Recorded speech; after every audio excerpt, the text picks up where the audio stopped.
목요일 7시 35분인데요. 은유가 바꾸는 세상, 북클럽 은유 시리즈 세 번째 줌 강의를 시작하겠습니다. 김영기 선생님, 김유린 선생님 부탁드리겠습니다. 고맙습니다. 예, 뭐 바로 시작할까요? 네, 시작하십시오. 예, 예.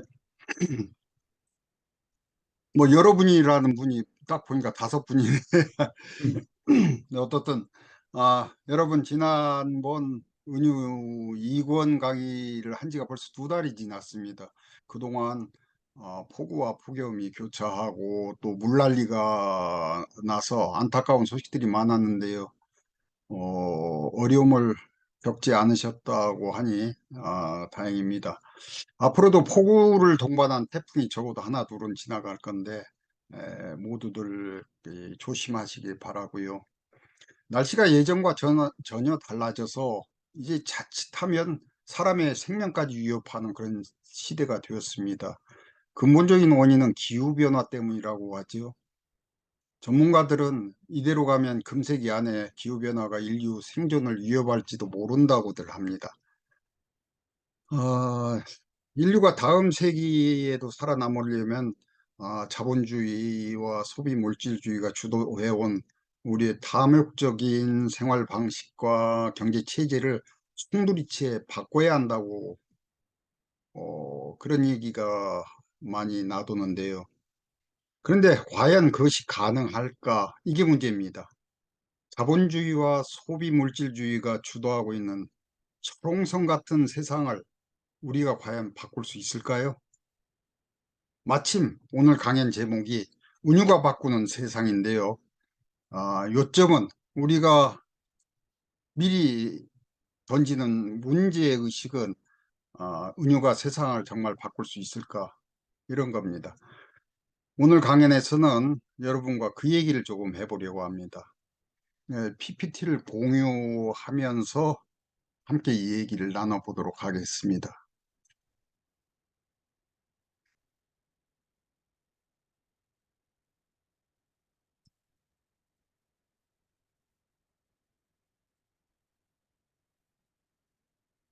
여기 호스트 참가자 화면 공유를 비활성화했습니다. 이렇게 자꾸 메시지가 뜨는데요. 그럼 다시 해보시겠습니까? 예, 이제 됐습니다.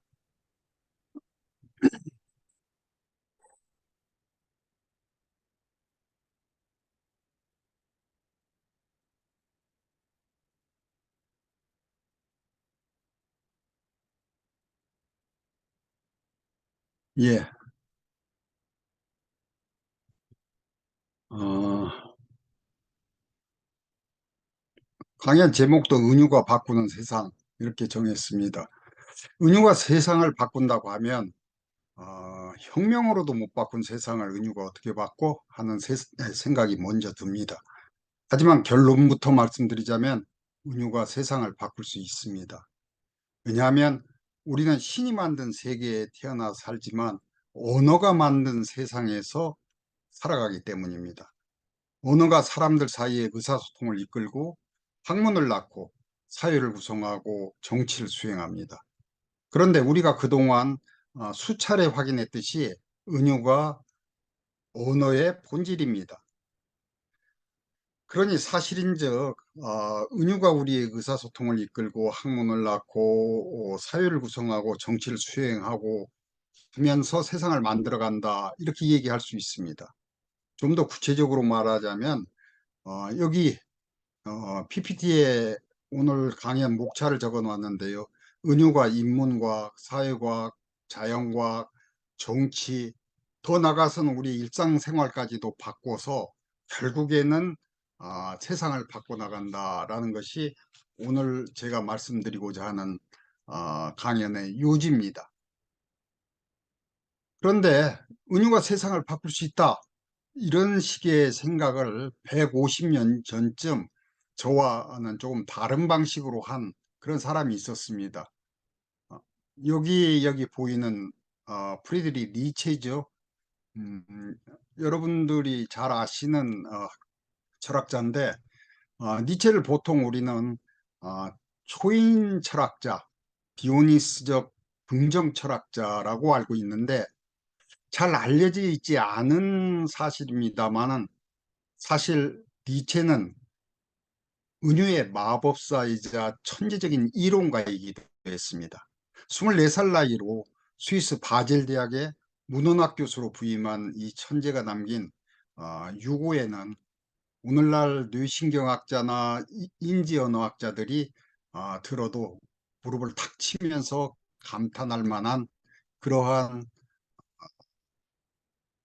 내용이 실려 있습니다. 여기 제가 PPT에 약간 발췌해서 실어 놨는데요. 신경 자극을 우선 하나의 영상으로 옮기는 것, 첫 번째 메타포. 영상을 다시 하나의 음성으로 만드는 것, 두 번째 메타포.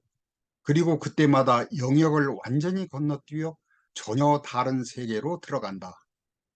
무슨 얘기냐? 그걸 좀 설명하려면 우리가 1권 강의에서 제가 소개했던 이 생각의 화살표를 어, 잠시 다시 불러와야 합니다. 어, 이마누엘 칸트가 니체 이전에 이미 선언해 놓은 게 있어요. 순수이성 비판에서 규정하고 선언해 놓은 것이 우리는 물 자체, 딩안지히라고 하는 물 자체는 그러니까 여기 우리가 망고라고 이렇게 하지만은 노란 덩어리들 이것들을 망고라고 하지만은 이 망고 자체에 대해서는 우리는 알 수가 없다. 단지 우리가 아는 것은 이 딩안지를 우리의 오감, 시각, 청각, 후각, 미각, 촉각이 받아들여서 그런 감각을 이미지로 만드는 것을 어, 우리의 이제 이런 감성이라고 하죠. 칸트는 그것을 오성이 자기의 형식에 의해서 정리한 것이 우리가 인식하는 그 대상들이다. 이렇게 했듯이 니체도 거기서부터 시작합니다. 어떤 물 자체, 대상을 우리의 시각적, 청각적, 후각적, 미각적, 촉각적인 이미지로 처음에 받아들일 때 그것은 벌써 여기서 첫 번째 메타포가 일어난다는 거예요. 영상으로. 신경 자극을 우선 하나의 영상으로 옮기는 거, 첫 번째 메타포. A를 B라고 한다는 거예요. 그러면, 어, 이걸로 끝나냐? 그게 아니고 이 이미지를, 영상을 다시 음성으로 만드는 것, 언어나 기호로 만드는 것, 그러니까 망고다, 뭐 이게 싱싱하다, 크다, 작다, 무슨 세 개면은 뭐 한 개에 5천 원이면 가격이 15,000원이 되겠다. 이런 식의 추론 판단 계산을 하게끔 이렇게 언어나 기호로 바꿔놓는 것, 여기에서 B를 C라고 옮겨 놓으니까 다시 두 번째 메타포라는 거예요. 이렇게 메타포에 의해서 이 은유에 의해서 A가 결국엔 C로 되니까 니체는 모든 우리가 하는 사고나 언어는 다 은유적이다 이렇게 규정하는 것입니다. 근데 우리가 여기에서 주목해야 할 것은 니체가 한 요 말입니다. 맨 마지막에 전혀 다른 세계로 들어간다.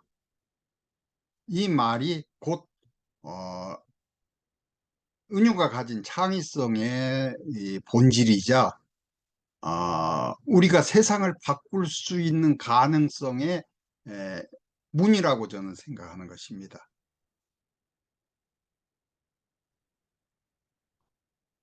이제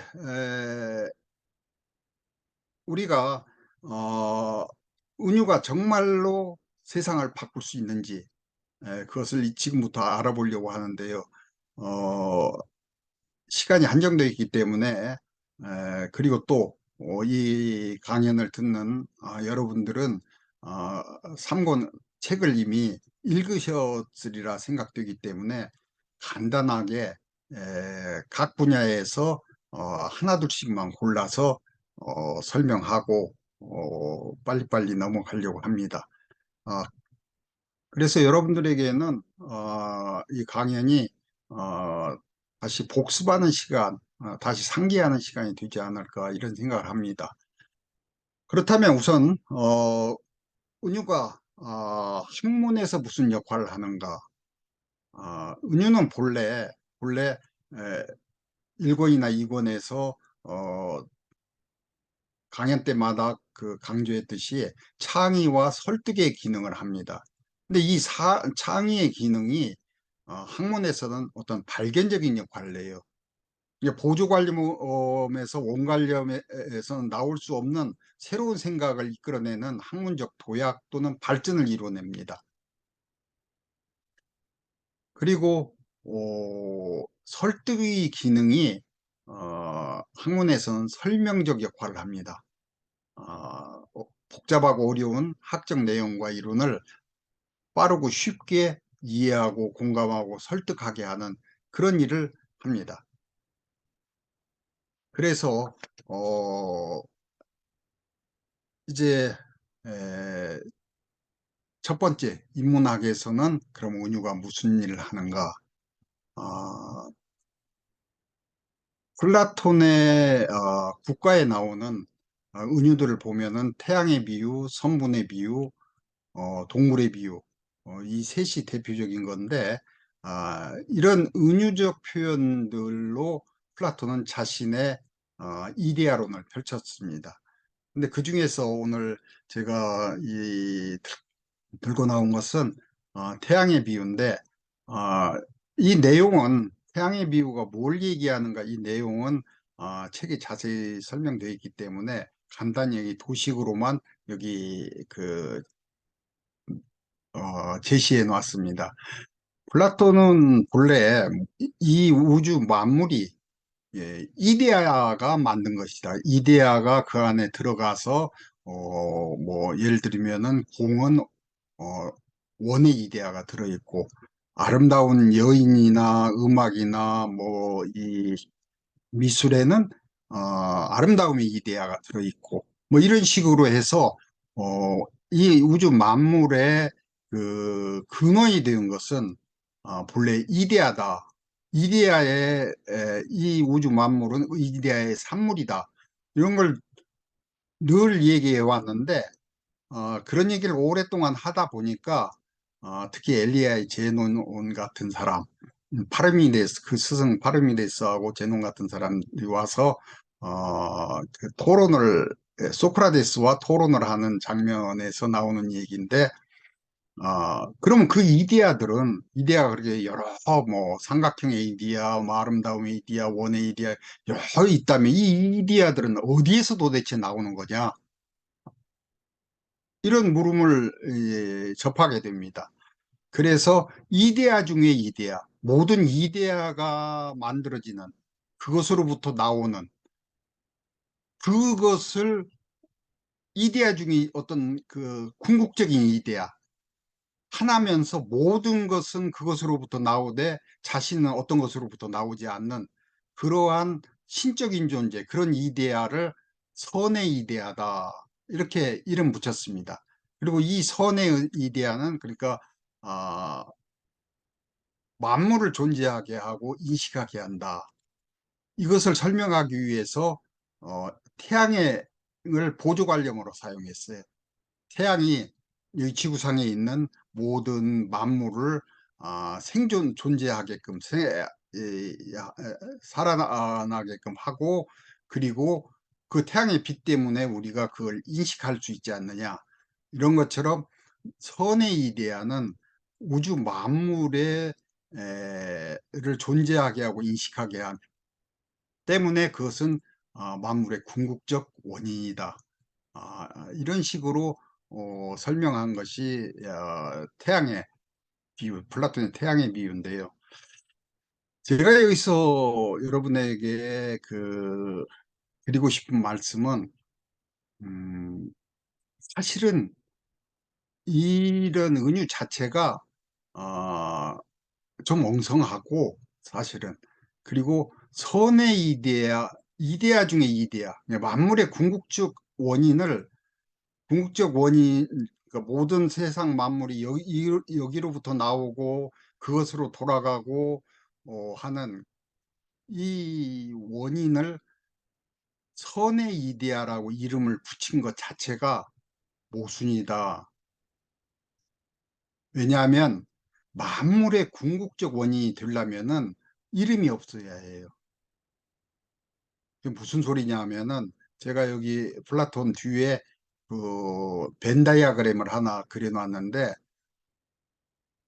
만물이 전부 만일 A에서 나오려면은 A라는 이름을 벌써 붙여버리면은 not A가 동시에 생겨나기 때문에 이건 A는 둘 중에 하나지 하나 모든 걸 포함한 하나일 수는 없다는 거예요. 이런 우리 정신의 논리적인 구조 때문에 만물의 궁극적 원인에게는 그 어떤 이름도 붙일 수가 없고 그걸 묘사할 수도 없고 재밌는 건 기독교의 신도 마찬가지입니다. 신도 기독교의 신도 본래 이름이 없어요. 여호와라든지 이런 것은 하도 그 물어보니까 나는 존재다라고 얘기하면서 난 존재물이 아니고 존재다라고 얘기하면서 어, 줘준 이름이지 신이 줘준 이름이지 그 전까지는 기독교 신도 자꾸 예를 들면 야곱 같은 이가 물어보면은 왜 그걸 알려고 하느냐 하고 안 알려줍니다. 안 알려주면 일부러 무슨 이 심술 부리기 위해서가 아니라 신에게는 이름이 없어요.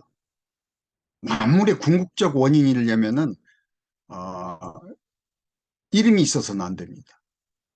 근데 만물의 궁극적 원인이라고 해놓고 선의 이데라는 그 이데아 중에 이데아는 선하다, 선 자체라는 말도 사용합니다. 그러면 플라톤은 왜 그런 일을 했을까? 만일 플라톤이 만물의 궁극적 원인인 신에게는 이름이 없어야 된다는 사실을 몰라서 그랬다면은 그것은 우리가 아는 플라톤 아니죠. 우리가 아는 플라톤이 누굽니까? 화이트헤드가 서양 철학은 모두 플라톤 철학의 주석에 불과하다 할 정도로 천재 중에 천재잖아요. 근데 플라톤이 이러한 간단한 사실도 몰라서 이런 이름을 붙였을까? 그게 아니란, 그러면 그게 아니면 뭐 때문에 그랬을까? 이걸 알려면 그 당시에 플라톤 당시의 사회 상황을 들여다봐야 합니다. 당시에는 그러니까 오늘날 우리가 사회적 안전망이라고 할 수 있는 무슨 법이나 무슨 제도나 국가적인 제도나 아니면 의료시설 이런 것도 없었고 그래서 개인들이 살다가 어떤 불행한 일들 갑자기 질병이 들거나 무슨 사고가 나거나 또는 누가 자기 재산이나 가족을 빼앗아 간다거나 이런 일이 생기면은 그것에 대한 어떤 대응할 만한 힘들이 없었어요. 그래서 그냥 불행한 일이 생기면 질병이 생겼다든지 뭐 이 가족이 어디 실종됐다든지 뭐 그러면은 어, 악한 신이 이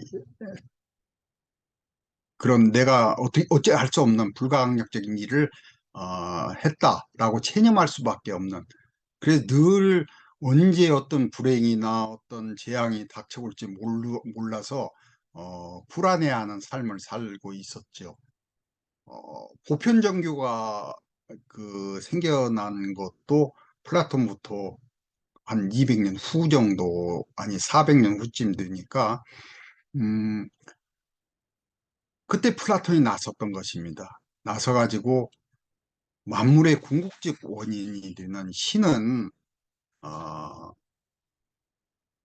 악하지 않다. 그러니까 당시 그 근동이나 그리스 이쪽에 가장 큰 영향을 미치고 있었던 것이 조로아스터교인데, 조로아스터교는 선한 신과 악한 신이 있습니다.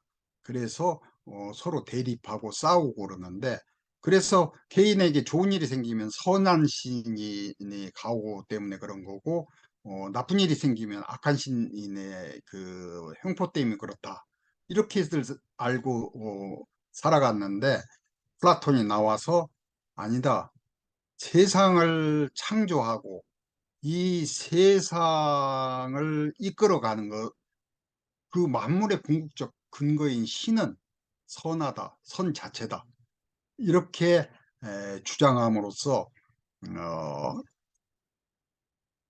결국 400년 후에 하나님이 지으신 모든 것은 선하다 라고 가르친 기독교가 생기기까지 사는 사람들에게 큰 위로와 위안을 줬던 것입니다. 어, 한마디로 그 플라톤은 태양의 비유를 통해서 불행, 재앙, 질병, 죽음 등 개인이 어찌할 수 없는 모든 악한 세력에 대한 불안하고 이 걱정되고 비참하고 슬픈 그러한 당시 고대인들에게 더 없는 위로와 용기와 희망을 주고 싶었던 거예요. 결국 이러한 플라톤의 이런 구세적인 세상을 구하고자 하는 그런 플라톤 철학의 성격이 나중에 기독교 신학자들에 의해서 예수가 참새 두 마리가 한 아사리온에 팔리지 않느냐, 그러나 너희 아버지께서 허락하시지 아니하시면 그 하나도 땅에 떨어지지 아니하리라 하는 복음서에 나오는 이 말이 의미하는 음, 섭리 사상이라고 그러죠. 어, 하나님이 이 세상 모든 만물을 선하게 지으시고 선으로 이끌어 가신다라는 그런 섭리 사상과 손을 맞잡게 됩니다. 그래서 결국 19세기, 적어도 19세기까지, 그러니까 플라톤으로부터 따지면 한 2300년 동안 서양 문명을 이끌어가는 원동력이 되는 거예요. 서양 사람들이 항상 신을 생각할 때는 우리를 선하게 창조했고 때문에 우리는 선하게 살아야만 하고, 그리고 그렇게 함으로써 우리가 다시 신에게 돌아갈 수 있다, 이런 시대에 따라서 여러 문화나 종교적인 해석, 양상은 바뀌었지만 이건 하나 바뀌지 않고 내려왔던 거예요.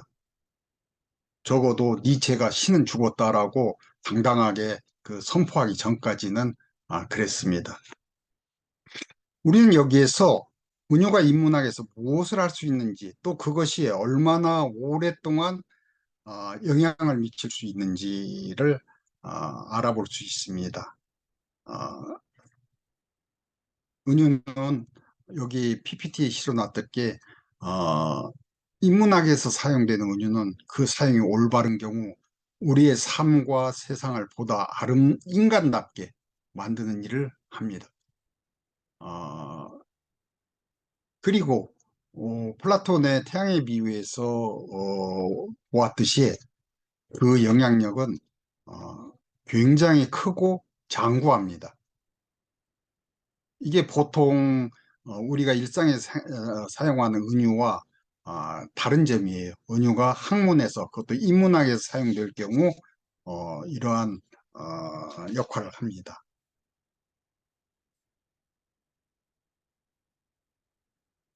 다음은 제가 예로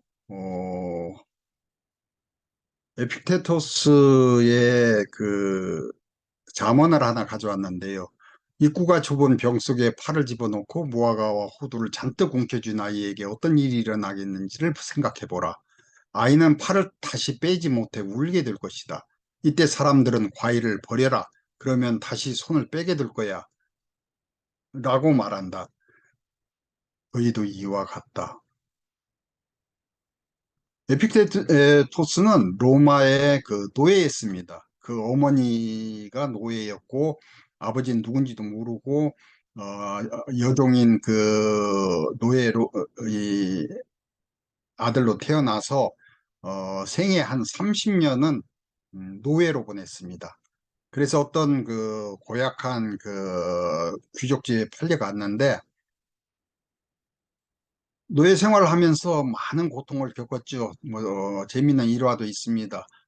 그 주인이 다리를 꺾으니까 에픽테토스가 그렇게 꺾으면 그 다리가 부러질 겁니다. 그냥 과물 비명을 지르고 이런 게 아니라 침착하게 그렇게 얘기했다고 그래요. 그러다 정말로 꺾어서 다리가 부러지자 보십시오. 제가 다리가 부러진다고 하지 않았습니까? 라고 할 정도의 인내력과 그 인품을 가졌던 사람이었는데, 불행한 일만 있었던 건 아닙니다. 그 집에서, 노예 생활을 하던 중에 금욕주의 스토아 철학자인, 모소니우스 루푸스라는 사람의 강의를 듣는 기회를 얻었어요. 그래서, 스토아 철학에 아주 매혹되었습니다. 그리고 30대에 그 노예에서 풀려납니다.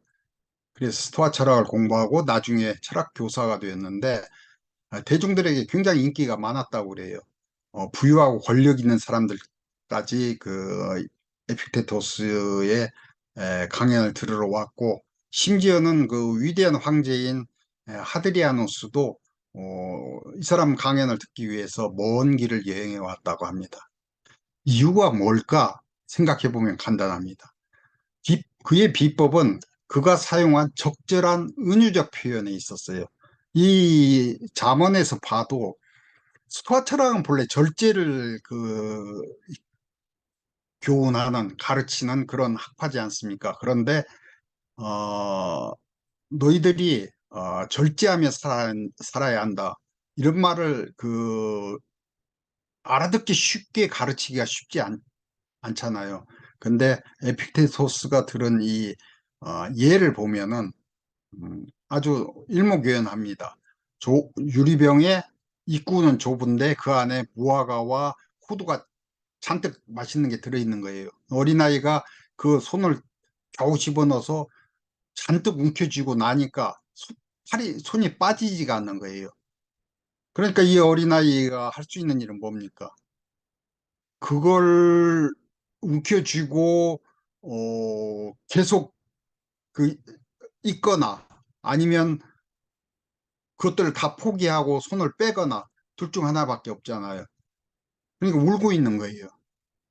그래서 사람들은 과일을 버려라. 그러면 다시 손을 빼게 될 거야. 우리가 살아가는 것이 이렇다는 것입니다. 여러분들 각자의 여러 가지 형편은 다르지만은 알고 보면 사실은 우리를 고통 속으로 몰아넣는 거의 대부분의 일들은 우리의 욕망에서 나옵니다. 탐욕에서 나오죠. 그걸 버리면은 우리가 행복해질 수 있습니다. 그런데 그걸 버리지 못하죠. 이 아이처럼 그 무화과와 호두를 포기할 수가 없으니까 결국엔 버리지 못하고 고통받고 울고 있는데 한번 생각해 볼 일입니다. 나의 무화과와 호두는 무엇인가? 그것을 내려놓고 행복하게 살 것인가 아니면 이것을 움켜쥐고 계속 울고 있을 것인가 한번 생각해 볼 것입니다. 이 에픽테토스의 그 인기 강연의 비결이 바로 은유적 표현이었다. 이렇게 생각할 수 있습니다. 결국 이러한 에픽테토스의 그 교훈들은 나중에 기독교 윤리와 기독교로 들어가서 기독교 윤리에 상당한 영향을 미칩니다. 그래서 또 역시 아, 오랫동안 그 영향을 서양 사람들에게 영향을 끼쳤다 이렇게 볼 수 있습니다. 그다음에 또 한 사람을 제가 들었는데 이 사람 이 니체, 알조스 프라크, 자라투스트라는 이렇게 말했다를 쓴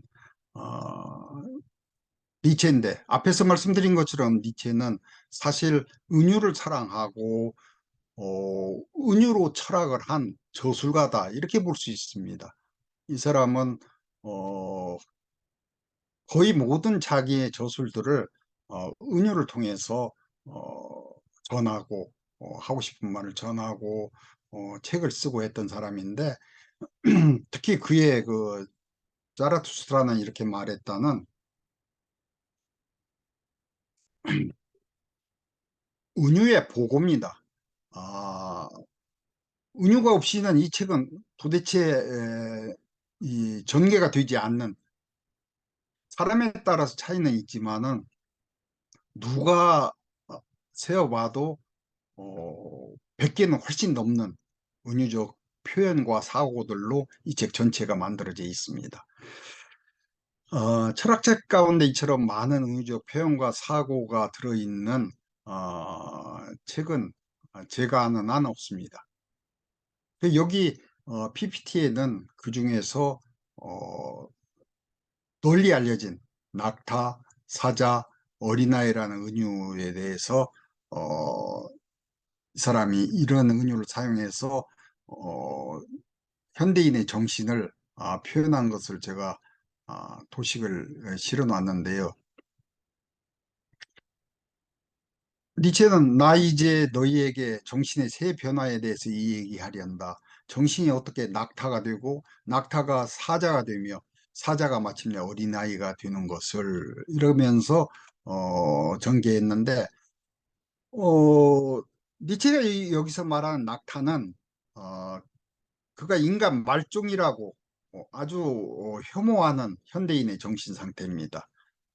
부정한 것에 대한 긍정을 하는 태도를 얘기해요. 그러니까 이때 니체가 말하는 부정한 것이라는 것은 기존의 가치인데, 기존의 기독교적 가치를 얘기합니다. 기독교에서 얘기하는 가치. 사나운 용, 거대한 용, 뭐 이렇게도 표현하는데, 거대한 용, 기존의 가치가 시키는 대로, 그걸 긍정하고, 무거운 짐을 지고, 넌 이렇게 살아야 한다, 넌 이렇게 해야 한다, 이건 하지 말아야 한다, 이렇게 내려오는 기존의 기독교적 가치를 그대로 받아들여서 순종하고, 어, 기꺼이 무거운 짐을 지고 열심히 사막을 달려가지만 결국에는 허무주의에 빠지는 허무한 삶을 살게 되는 이러한 인간 정신을 낙타의라는 은유적 표현을 통해서 표현했습니다. 그 다음에 사자인데 사자는 기존의 가치에 대한 부정을 하고 저항을 하고 하는 그래서 자신의 자유를 얻으려고 투쟁하는 그런 정신을 얘기합니다. 어, 그래서 사자를 거룩한 부정이라고도 얘기하는데 사나운 용이라고 거대한 용이라고 얘기하는 기독교적 신 그리고 그가 상징하는 그 가치들 기독교에서 옹호하는 가치들에 대해서 어, 싸우는 자, 저항하는 자 그런 정신을 사자라고 표현한 거죠. 그러나 사자는 거대한 용을 이기지 못합니다. 결국엔 실패자지요. 여기에서 니체가 들고 나온 것이 어린아이입니다. 어린아이는 어, 사실 어린아이는 기존의 가치에 대해서 뭐 그렇게 잘 알지도 못하겠죠. 그런데 어떻든 이 어린아이는 어, 그 부정한 것도 부정하고 어, 모든 긍정과 낙타가 하는 부정한 것에 대한 긍정과 사자가 하는 부정한 것에 대한 부정을 모두 부정합니다. 그럼으로써 거룩한 긍정이라고 얘기를 했는데 결국에 새로운 가치를 자기가 창조해서 사는 어, 한마디로 간단히 얘기하면은 실존주의를 이제 실존주의의 모태가 되는 자기의 삶을 자기가 선택하고 자기 의지대로 이끌어가는 그러한 정신. 나중에 이제 20세기가 되어가지고 마틴 하이데거, 알베르 까뮈, 그리고 또 장폴 사르트르, 가브리엘 마르셀 같은 그 실존주의자들이 이어받은 정신이 바로 이거죠. 어, 여기에서 우리가 주목해야 할 것은 이처럼 은유는 인문학에서 새로운 기존의 가치들을 무너뜨리고 새로운 인간상을 만들어내고 그럼으로써 인간과 세상을 바꾸는 창의적인 일을 해간다는 것입니다. 그리고 그 영향력은 니체의 영향력도 이 사람이 1900년인가 죽었는데 바로 1901년부터 시작되는 20세기가 되자 20세기 철학뿐만이 아니라 거의 모든 인문학, 예술 분야까지 해서 니체의 영향력을 받지 않은 그러한 것은 없다라고 평가할 정도로 광범위하고 지대하지요. 이렇게 제가 예를 몇 개 들었지만 인문학에서의 그 은유는 인문학에서의 은유는 그 영향력이 강하고 광범위하고 그리고 오래 지속된다. 이걸 말씀드리고 싶습니다. 다음은 뭐 인문학 얘기 계속 할 수 없으니까 자연과학으로 넘어갈까 합니다. 자연과학에서는 무슨 일을 하는가? 자연과학에서 이 은유는 어, 창의적인 일을 합니다. 주로 발견과 발명을 하는 그런 일들을 돕는데, 왜 그러냐? 자연과학자들이 새로운 이론이나 어떤 그 개념을 만들어낼 때 항상 이미지적 사고를 먼저 하기 때문에 그렇습니다. 여기 리처드 파이만 양자물 노벨상 받은 양자물리학자죠. 이 사람 내가 문제를 푸는 과정을 보면 수학으로 해결하기 전에 어떤 그림 같은 이미지가 눈앞에 계속 나타나 시간이 흐를수록 정교해졌다. 그래서 이게 완전히 이 이미지가 자기한테 정교해졌을 때 자기는 수식어로 바꾼다는 거예요. 크리거라는 과학사학자는 패러데이와 맥스웰을 중점적으로 연구하고 어, 이 사람들의 공통적으로 찾아볼 수 있는 어떤 그 추리 방식의 특징이 이미지라는 것이다. 그러니까 패러데이 같은 경우는 눈에 보이지 않지만 실제하는 어떤 전자기장, 이게 전자기장 이론을 만드는 사람 아니에요. 근데 이 사람이 어디에서 이 아이디어를 떠올렸냐면은 관광 가서 폭포수를 이렇게 보다가 무지개 그 폭포수에서 무지개가 이렇게 뜨는 걸 보고 아 전자기장도 우리 눈에는 보이지 않지만은 저렇게 실제하는 거야 라는 생각을 했다고 그래요. 제일 이제 재미있는 것이 이 아인슈타인이 한 얘기입니다. 직감과 직관, 사고의 내부에서 본질이라 할 수 있는 이미지가 먼저 나타난다. 말이나 숫자는 이것의 표현 수단에 불과하다. 아인슈타인은 이론 물리학자로서는 수학이 조금 약했다고 그래요. 물론 우리하고 비교해서 수학이 약한 건 아니고, 이 뛰어난 수학적 능력을 지녔겠지만은, 다른 이론 물리학자나 수학자에 비해서 수학이 약했지만 이분이 근무하던 학교가 프린스턴 대학이잖아요.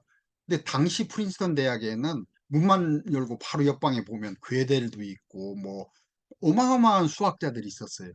그래서 아인슈타인은 자기가 일단 어떤 이미지를 통해서 새로운 이론을 구상하면은 어, 그걸 수학화시켜 수식화하는 데는 동료들의 그 도움도 받았다고 그럽니다. 아인슈타인 얘기가 나왔으니까 아인슈타인 예를 하나 더 들자면은 아인슈타인이 그 말년까지 근무했던 프린스턴 대학 기록 보관소에 가면은 아인슈타인의 미출간 자서전 복사본이 그 보관되어 있다고 합니다. 근데 그 중에 아인슈타인이 내 일생 중에 가장 행복한 생각이었다고 회상한 내용이 들어있는데요. 그것은 그가 1915년에 발표한 일반상대성 원리의 핵심인 중력장이라는 개념을 어디에서 얻었는가를 알 수 있는 그 내용이라고 합니다. 중력이요. 중력은 그 아이작 뉴턴, 여러분 우리 뭐 잘 아는 얘기 있잖아요. 사과나무 밑에서 앉아 있다가 사과가 툭 떨어지는 거 보고 중력이라는 개념을 얻어냈다. 뭐 이렇게 아, 뉴턴도 중력을 알고 있었다는 거예요. 그리고 그 중력을 어떻게 이해했냐면은 두 물체 사이에서 서로 끌어다니는 힘. 그래서 질량이 큰 쪽으로 작은 힘이 약간 작은 것이 끌려온다라는 그런 개념을 가지고 있었는데 사실인즉 뉴턴도 또 1905년에 특수상대성 원리를 발표할 때까지의 그 아인슈타인도 중력이 도대체 왜 생기며 왜 물체는 서로 끌어다니는가 도대체 왜 생기며 어떻게 그걸 설명해야 할지를 몰랐던 거예요. 근데 1907년에 어느 날 갑자기 내 일생 중 가장 행복한 생각이 아인슈타인 머리에 떠올랐다는 거예요. 그것은 중력이라는 것이 두 물체 사이에서 끌어다니는 힘이 아니고 이 물체가 어디 공간에 두 물체만 있는 공간이 있느냐 수많은 물체들이 있는데 이 우주 공간에도 뭐 수많은 별들이 떠 있고 이렇게 있는데 그러면 서로가 끌어다니는 힘이 있을 텐데 그렇다면 그것은 어떤 선같이 이렇게 두 물체 사이에 이어진 게 아니고 여기 PPT 그 왼쪽에 보이듯이 어, 어떤 그물망, 중력이라는 것이 어떤 장을, 그물망을 이루고 있지 않겠는가 이런 생각을 떠올린 거예요. 그러니까 중력장은 그물망이다 이런 은유적 사고를 한 거죠.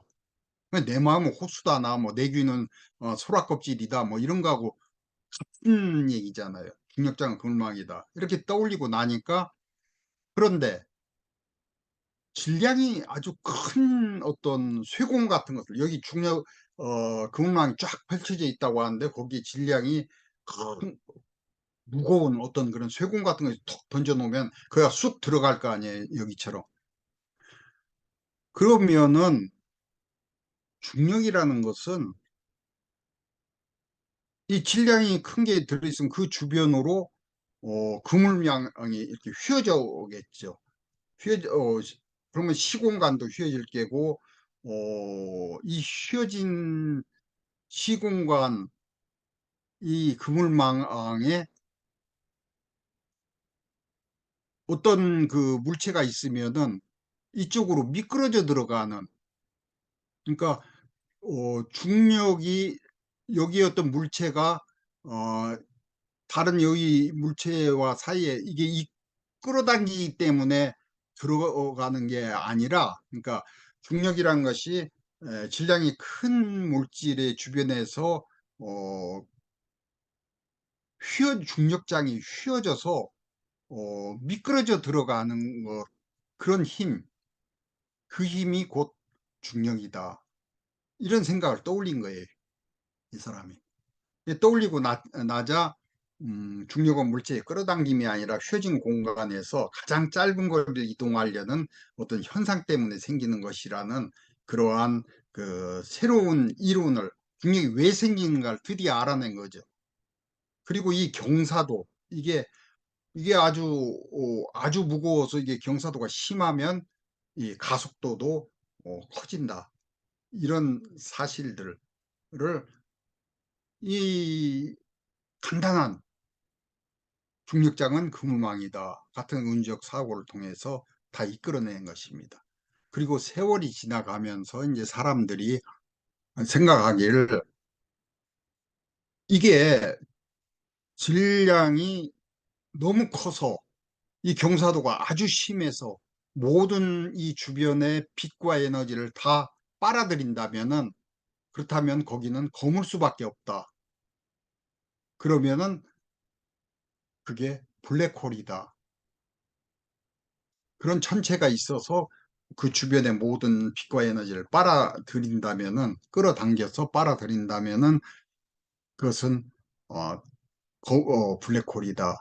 근데 블랙홀은 이미 그 존재한다는 것이 여러 그 허블 망원경 이런 걸로 촬영도 되고 증명이 됐잖아요. 근데 결국 모든 걸 빨아들이는데 이게 너무 크다 보니까 이게 그물망이 찢어져서 어느 순간에 빠져나간다면은 이쪽에서 볼 때는 모든 에너지와 빛이 쏟아져 나오니까 여기는 분명히 굉장히 밝을 것이다. 그러면 이건 화이트홀이다. 그 사이를 연결하는 것이 웜홀이다. 이런 생각들이 이제 자연스럽게 나온 거죠. 물론 아직까지 웜홀과 화이트홀은 그 존재가 증명되지 실제한 증거를 찾아내지 못했습니다만 이론 물리학상으로 또 수식으로 이런 얘기들이 나온 거죠. 결국 아인슈타인의 내 일생 중 가장 행복한 생각 이게 은유적 사고였다는 거예요. 아인슈타인의 일반 상대성 원리는 결국 은유 덕택에 태어난 아름다운 자연과학 체계입니다. 시스템이에요. 그러나 어, 이런 일이 어디 아인슈타인에게 에, 많이 있었겠느냐? 그러지 않다는 거죠. 다른 예도 하나 들어보면 무수한 예가 있습니다. 근데 뭐 책에도 여러 소개해 놨지만은 다른 예를 하나 더 들어보면은 아, 그, 왓슨과 이게 젊은 제자가 왓슨이고 이 나이 먹은 선생님이 그 크릭입니다. 왓슨과 크릭의 DNA 구조를 이 사람들이 알아낼 때 얘기인데요. 되게 한 1950년대 얘기입니다. 1950년 초에 DNA를 연구하는 이미 그 저명한 학자들이 많았어요. 그 중에서도 라이너스 폴링이라고 하는 사람이 있었는데 나중에 이 사람은 노벨상을 두 개나 받은 그런 그 대단한 거물이었습니다. 이분이 그 제일 그 권위 있는 당시에 권위 있는 음, DNA 연구자였었어요. 근데 이분이 그때 제시한 그 DNA 모형은 세 가닥의 어떤 선이 새끼줄 같은 것이 아주 면밀하게 꼬여 있는 그런 형태다라고 어, 이분이 제시했고 당시 학자들은 대개 이 이론을 받아들였습니다. 그런데 어느 날 이 젊은 풋내기 그 왓슨이 어, 프랭클린이라는 당시 여자 핵물리 과학자였었는데 이분이 사실은 노벨상도 받아야 할 분인데 이분이 그 방사선을 연구하면서 엑스레이를 너무 많이 쓰여서인지 마리 큐리 여사가 그랬듯이 암으로 일찍 돌아가셨습니다. 암으로 세상을 뜨는 바람에 그분은 어, 노벨상 못 받았는데 그분 연구실에 가서 그분이 X선으로 찍은 DNA 회절 사진을 우연히 봤어요. 보고 돌아오는 길에 홀링이 얘기하는 세 가닥으로 꼬인 게 아니라 두 가닥으로 꼬인 것 같다. 그리고 그 사이에 이런 그 염기들, 이런 핵산들이 들어있는 그런 구조가 아니겠나. 이런 아이디어를 떠올렸습니다. 그래서 돌아와가지고 자기 스승한테 얘기하고 둘이 그럼 우리가 모형을 한번 만들어 보자. 이게 신의 한 수였었어요. 모형을 만든다는 것이 과학 시간에 우리도 자주 봤던 여러 가지 모형들은 그 자체가 하나의 그 은유적 표현들입니다. 그 모형은 그대로 우리가 사용하는 은유란 말은 항상 이렇게 생각하면 돼요. 수사하게 생각하는 은유라는 개념 자체를 버리고 A를 B라고 얘기하는 모든 사고 방식, 그것을 은유라고 생각하는 거예요. 이게 중요한 거예요. 그러니까 모든 과학 시간에 보는 모형들이 은유라고 하는 것은 실제로 DNA가 이렇게 딱 이렇게 생긴 건 아니고 그러나 이렇게 생겼을 것이다라고 이렇게 모형을 만들음으로써 그것을 우리가 개념화할 수 있죠. 그러니까 A를 B라고 얘기하는 이 모형을 만들면서 이분들이 알아낸 여러 좋은 새로운 그동안에 제시된 그 DNA 구조에 대한 지식들을 바탕으로 만들었지만은 그러나 이런 이중 나선 구조로 만들면서 새로운 여러 가지 사실을 알아냈는데 그 중에서 가장 괄목할 만한 결정적인 것은 홀링이 설명 못했던 이중 나선 계단 모양이다 하니까 이 계단 발판이 있어야 할 거 아닌가. 여기에 염기들이 두 개씩 쌍을 네 개의 염기, 그러니까 어, 아데닌 A라고 하는 아데닌, T라고 하는 티민, G라고 하는 구아닌, C라고 하는 시토닌, 이 네 개의 염기들이 두 개씩 짝을 해서 발판을 이루고 있지 않을까, 이런 생각을 떠올린 것이 가장 결정적이었던 거예요. 그래서 이 사람들이 1953년 3월 7일에 1m 80cm짜리 DNA 모형을 여기 이대로 만들었어요.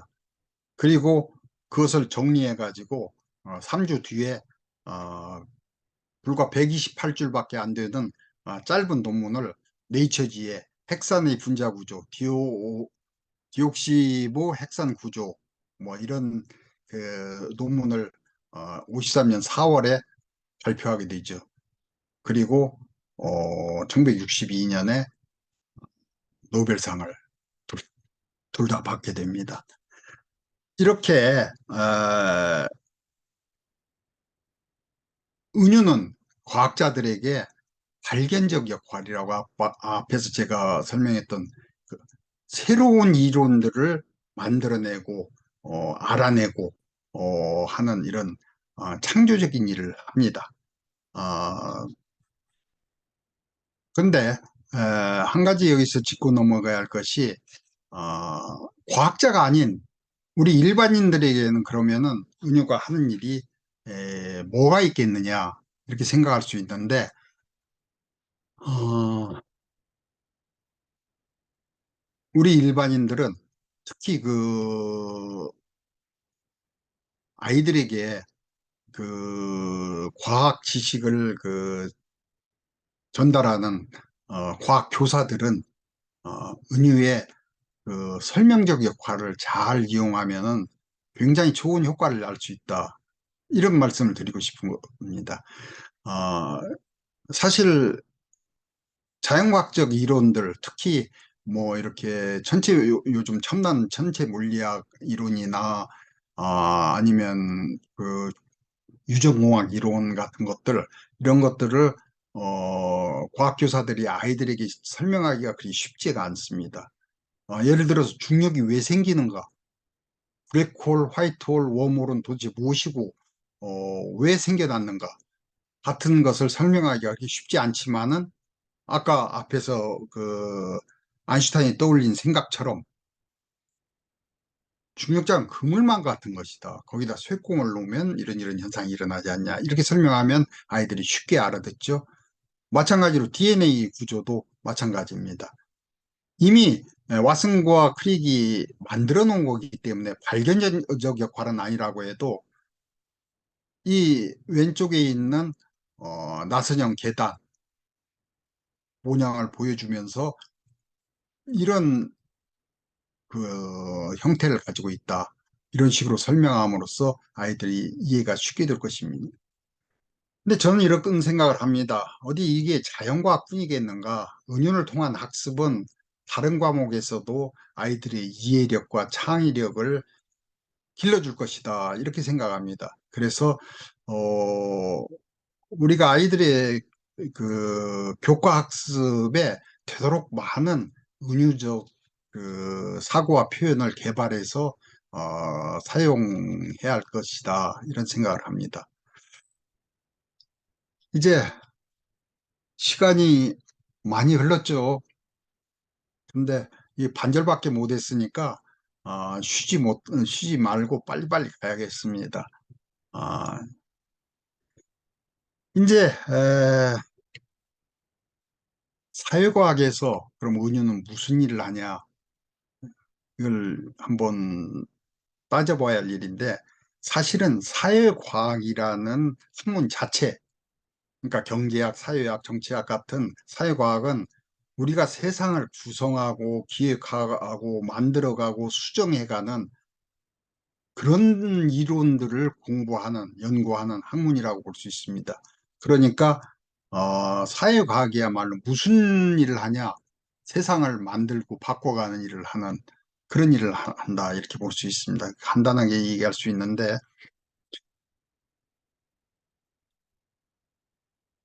책에는 많은 그 사례들이 나열되어 있지만은 지금 시간도 많이 갔고 어, 역시 두 가지만 설명하고 넘어가려고 합니다. 여기에 먼저 이 애덤 스미스 이 사람의 그 보이지 않는 손이 그 아주 이 경제학을 이 전공하지 않는 그냥 일반 학생들도 고등학생들도 다 아는 유명한 은유입니다. 어, 그것이 또 자본주의 성격을 규정하는데 아주 혁혁한 공헌을 했죠. 오늘날 애덤 스미스를 경제학의 아버지라 이렇게들 평가하는데 사실은 그때 당시에는 경제학이란 말 자체도 없었고 이 사람 평생을 도덕 철학자, 이게 윤리학자 뭐로 살다 죽었습니다. 게다가 그 비인학파의 그 거두인 조지프 슌페터가 평가에 의하면 이 사람 평가에 의하면은 애덤 스미스의 국부론에는 새로운 생각이나 원리 또는 방법이 전혀 없다. 아, 당시에 다 이리저리 다 알려진 얘기를 국부로는 그저 이렇게 모아놓은 것에 불과하다. 이런 평가를 받습니다. 왜 그런가 하면은 스미스가 국부론에서 예를 들면 이런 얘기를 하는데요. 우리가 저녁을 먹을 수 있는 것은 푸주간 주인, 양주장 주인 혹은 빵집 주인의 자부심 때문이 아니다. 그들은 자신의 이익에 충실할 뿐이다. 이게 무슨 얘기냐면은 음, 국부론의 핵심 주제 중에 하나가 개인의 사적인 이윤 추구가 공익을 창출한다라는 시장의 자기조절 기능을 설명하는 거예요. 그런데 이것은 알고 보면은 네덜란드 출신의 보나드 맨더빌 이 사람이 벌써 애덤 스미스보다 한 60년 전에 꿀벌의 우화에서 이미 다 설파해 놓은 이미 다 적어 놓은 얘기입니다. 어, 맨더빌은 벌들을 한번 봐라. 벌이 꿀을 모아들이는 것이 어디 이게 공동체를 위해서 공익을 창출하기 위해서 그러느냐. 그렇지 않고 자신의 그 본능에 의해서 개체의 본능에 의해서 자신의 이득이 되는 그런 행위를 한 것뿐인데 결국에는 그것이 볼꿀 공동체 전체를 먹여 살리는 일이 되지 않느냐. 이런 예를 들면서 사치는 가난뱅이 100만에게 일자리를 주고 얄미운 오만은 또 다른 100만을 먹여 살렸다. 시샘과 헛바람은 산업의 역군이니 그들이 즐기는 멍청한 짓거리인 먹고 쓰고 입는 것에 부리는 변덕은 괴상하고 우스꽝스러운 악덕이지만 시장이 돌아가게 하는 바로 그 바퀴다. 이런 식으로 주장하면서 결국 시장은 개인의 본능에 따라 움직이지만은 꿀벌 사회에서 보면 공익을 창출한다. 이런 이론을 이미 제시했던 겁니다. 근데 이제 문제는 왜 그러면은 맨더빌이 이 맨더빌을 우리가 경제학의 아버지라고 하지 않고 애덤 스미스를 경제학의 아버지라고 부르느냐? 애덤 스미스의 그 성공은 맨더빌을 누르고 이길 수 있었던 그 성공은 경제학의 아버지가 된 그 공로는 어, 이 사람이 국부론과 그의 또 다른 어, 대표작이라고 할 수 있는 도덕 감정론 여기에 딱 한 번씩만 언급했어요. 그것도 뭐 특별한 그 설명도 없이 언급한 보이지 않는 손. 이 은유적 표현에 힘입은 바가 큽니다. 왜냐하면 18세기 영국인들은 맨더빌이 뭐 꿀벌의 우화에서 뭐 이런저런 얘기를 했던 아니면 어, 그 어떤 다른 사람들이 또 시장 경제를 옹호하기 위해서 어, 사적 이익이 사적인 개인이 추구하는 사적 이익이 공익을 창출할 수 있다는 그러한 시장 조절 기능에 대해서 아무리 얘기를 해도 의심의 눈길을 떨칠 수가 없었어요. 그건 오늘날 우리도 마찬가지입니다. 과연 시장이 공익을 창출해? 뭐 있는 자들만 더 배불리는 거 아니야? 이런 의심을 계속 하게 되죠. 그런데 이때 애덤 스미스가 시장의 자기조절 기능에 대한 특별한 어떤 그 설명보다 보이지 않는 손이 그것을 잘 조종하게 돼 있다. 이렇게 했는데 이 보이지 않는 손에 대해서 뭐 이렇다 저렇다 언급도 없습니다.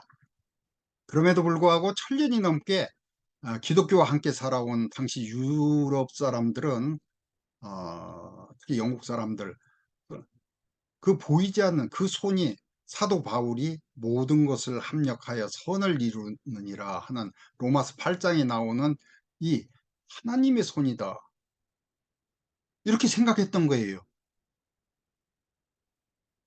그러니까 스미스는 보이지 않는 손이라는 은유적 표현을 국부론에 딱 한 번 사용함으로써 개인의 사적인 이윤 추구가 공익을 창출한다는 시장 조절 기능을 어떤 사람도 의심할 수 없게 만들어 버린 거예요. 만일 어떤 사람이 여기에 토시를 달고 의심을 한다고 하면 그건 곧 하나님께 도전을 하는 게 되니까 감히 영국 사람들이 그런 생각을 할 수가 없었죠. 결국 바로 이것 때문에 시장 조절 기능을 의심한다는 것은 곧 하나님의 보이지 않는 손을 통해서 선을 이루는 하나님의 사역을 의심한다는 것이 되기 때문에 보이지 않는 손이 꿀벌의 이 우화를 이겨버린 것입니다. 그래서 맨더벨이 아니라 애덤 스미스가 느닷없이 경제학의 아버지가 된 거죠. 적합 이렇게 음, 비단 이것뿐만이 아니라 적합한 은유는 은유적 표현은 학자들을 역사에 남는 인물로 만들어 주기도 합니다. 어, 예, 다른 재밌는 얘기가 있지만은 시간이 없으니까 다음으로 넘어가겠습니다. 하죠. 어, 이 사람 지그문트 바우만입니다.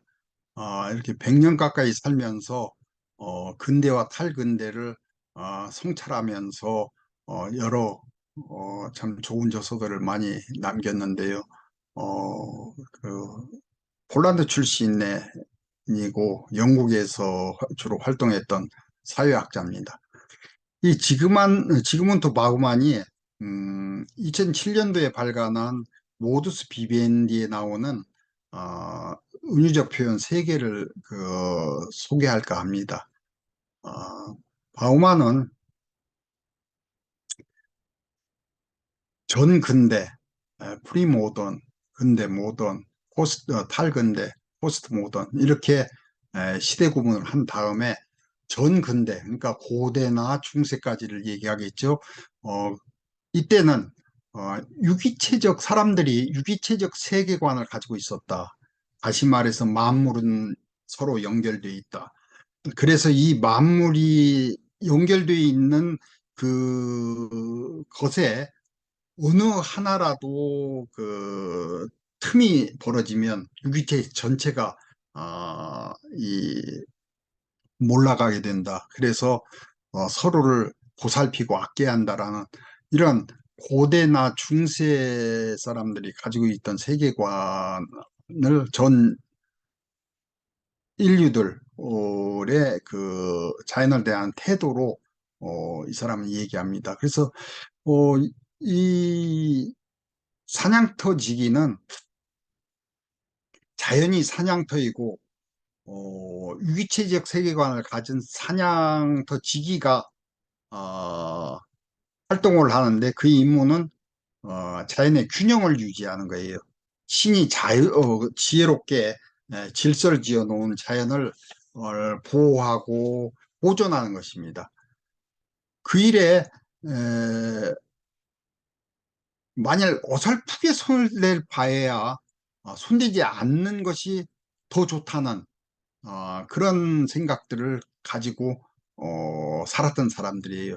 그러니까 우리가 자연의 사다리란 말은 중세를 관통한 아주 중요한 은유적 역시 표현인데, 책에는 토마스 아퀴나스의 자연의 사다리라는 그 소제목으로 제가 설명을 해놨습니다만은, 자연의 사다리라는 것은 신이 어, 저 광물로부터 식물, 동물, 그리고 인간, 그리고 천사들 이렇게 해서 저 신에 이르기까지 올라가는 어떤 사다리 구조를 만들어 놨다. 어, 이 자연의 사다리를 잘 보호하고 유지하게 하는 것이 사냥터지기의 임무다. 이렇게 알고 살았다는 거예요. 그래서 중세까지는 자연을 훼손하는 일이 없었다는 거죠. 근데 근대에 돌아오면서 그냥 근대적 인류들은 기계론적 세계관을 갖게 돼 있죠. 이 그러니까 갈릴레이가 자연은 거대한 수학책이다라고 얘기했듯이 어떤 시계 로버트 보일이 시계에다 비유했듯이 자연은 하나의 기계다. 그래서 수학적으로 계산할 수도 있고 그걸 설계하고 개조할 수 있다라는 그런 생각을 가지니까 정원사가 하는 일과 같다는 거예요. 미리 자기가 가꿀 정원을 디자인하고 그것에 따라서 이 필요하다고 생각하는 것들은 보존하고 양육시키고 그리고 필요 없다고 생각하는 것들은 뽑아내 제거해 버리고 이런 식의 일을 하는 그래서 유토피아를 건설하는 임무를 자신의 뜻으로 삼고 이런 일을 하는 것을 정원사다. 근데 탈근대 시대에 오면서 탈근대 시대는 무한 경쟁을 하는 사냥꾼의 시대이기 때문에 사냥꾼은 사냥터지기나 정원사와는 달리 자기가 사는 세계 전체의 균형에는 신경을 쓰지 않습니다. 사실은 신경 쓸 여유도 없죠. 그는 사냥터나 다른 동료야 어찌 되었던 간에 자기 자루의 사냥감만 많이 채우면 그만이고 그의 임무는 단지 살아남는 것이 그 임무입니다. 개인의 생존이 중요한 거예요.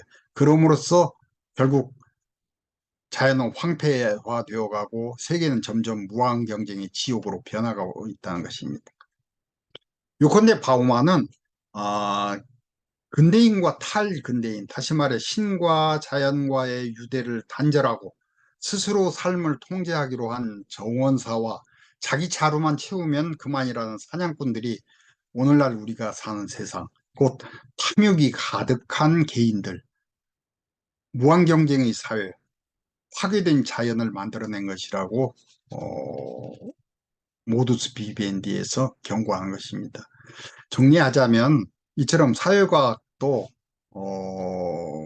예나 지금이나 우리가 당면하고 있는 사회 문제를 규정하고 바꿔나가려는 임무를 수행하고 있습니다. 다음은 세상을 만들어가고 바꾸어 나가는데 가장 직접적이고 강력하게 작용하는 정치에 대해서 잠시 살펴볼까 합니다. 여기 이 사람이요, 조지 레이코프. 버클리 대학의 인지언어학자인데요.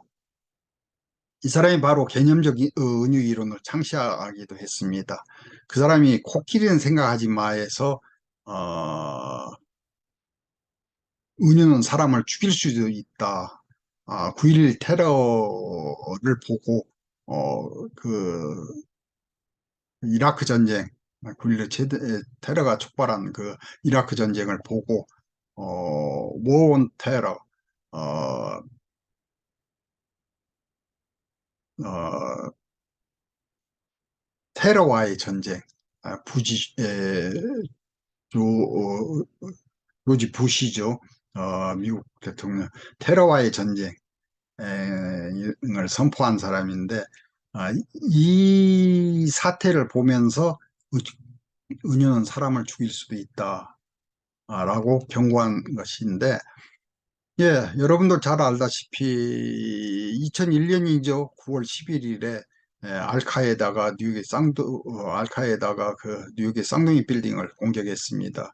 테러가 발생한 직후에 바로 이 미국 대통령 조지 부시가 테러와의 전쟁이라는 은유적 표현을 사용하고 곧바로 이듬해 3월 이라크 전쟁을 개시했습니다. 이후 전 세계에서 테러가 일어날 때마다 당사국 정상들이 이 은유를 아주 당당하게 사용합니다.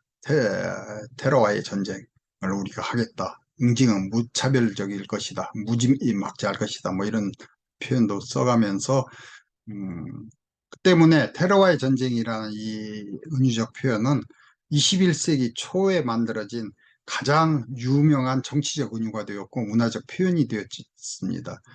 하지만 그때마다 수많은 사람들이 목숨을 잃고 부상을 당했죠. 레이코프가 문제 삼은 것은 은유적 표현이 대중의 판단에 얼마나 큰 영향을 미치냐 하는 것입니다. 테러가 무고한 민간인들을 무차별적으로 학살한다는 점에서 보면은 무자비한 응징을 선포하는 테러와의 전쟁이라는 이 은유는 10번도 이해할 만하고 100번도 공감할 만합니다. 그러나 테러 진압에 테러와의 전쟁이라는 은유를 사용하는 것이 과연 옳을까 하는 것을 한번 생각해 볼 만한 일입니다. 왜냐하면 1편 강연에서 소개한 왜 티보도 보로드스키라고 해서 스탠퍼드 대학의 인지 언어학자들이 한 실험 있잖아요. 범죄는 맹수다. 범죄는 바이러스다 해가지고 한 도시에서 범죄율이 높아지는데 이것을 낚으려면 어떻게 해야 하느냐. 이런 했잖아요. 여기서 나온 결론이 우리가 사용하는 은유가 우리의 추론 방식과 판단을 바꾼다입니다. 우리 정신을 지배한다는 거예요. 어찌 보면 이데올로기보다도 더 강력하게 지배한다는 거예요. 그렇다면 테러 진압의 전쟁이라는 은유적 표현을 그러니까 테러와의 전쟁이라는 이런 은유적 표현을 사용하는 것은 옳지도 않고 바람직하지도 않다. 이런 결론이 나옵니다. 왜냐하면 테러 진압을 전쟁으로 규정할 경우 여기 이 밑에 도식 중에 위에 있는 것이 바로 그겁니다. 테러 진압을 반드시 막아야 한다라는 그런 명분하에 전쟁이다 이렇게 하고 나면은 그렇게 이 테러와의 전쟁 이런 은유를 사용하고 나면 승리를 위한 모든 종류의 폭력, 파괴, 학살 등이 정당화되어 버립니다.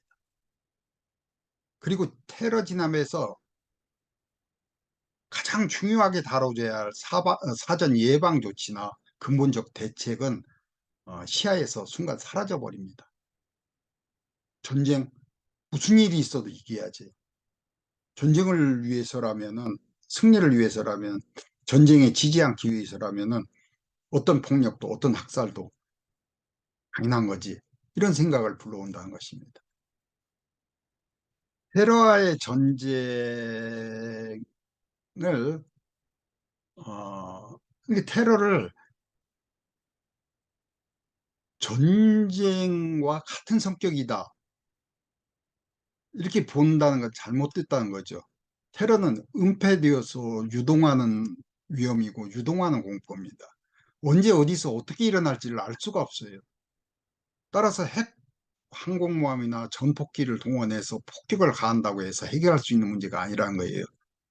오히려 바이러스 감염병을 대처하는 방역처럼 근본적인 원인을 제거하고 사전 예방을 중요시하는 그런 정책으로 되어야 한다. 밑에 도식이 바로 그것을 보여주고 있습니다. 여기에서 우리는 커다란 깨달음을 하나 얻을 수 있어요. 그것은 은유가 전쟁을 일으킬 수도 있고 막을 수도 있으며 은유가 사람을 죽일 수도 있지만 살릴 수도 있다. 만일 조지 부시 대통령이 이때 테러와의 전쟁이라고 하지 않고 테러를 방역 테러 진압을 방역처럼 생각했다면은 어쩌면 이라크 전쟁은 일어나지 않았을지도 모릅니다.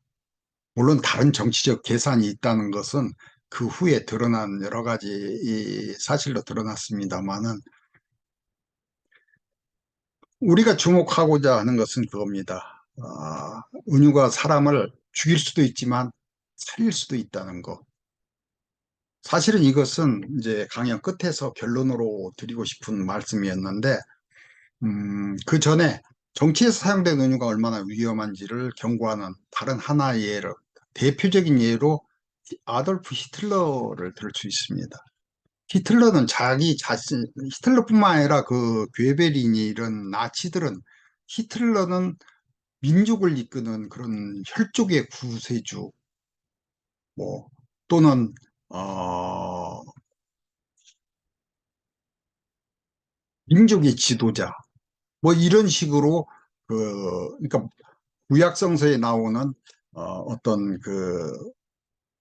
모세나 여호수아처럼 이렇게 이런 은유적 표현들을 사용해서 이 신의 히틀러가 민족을 이끄는 건 신의 섭리고 우리 독일 민족을 구원할 것이고 때문에 믿고 따르라 이런 세뇌를 시켰던 것입니다.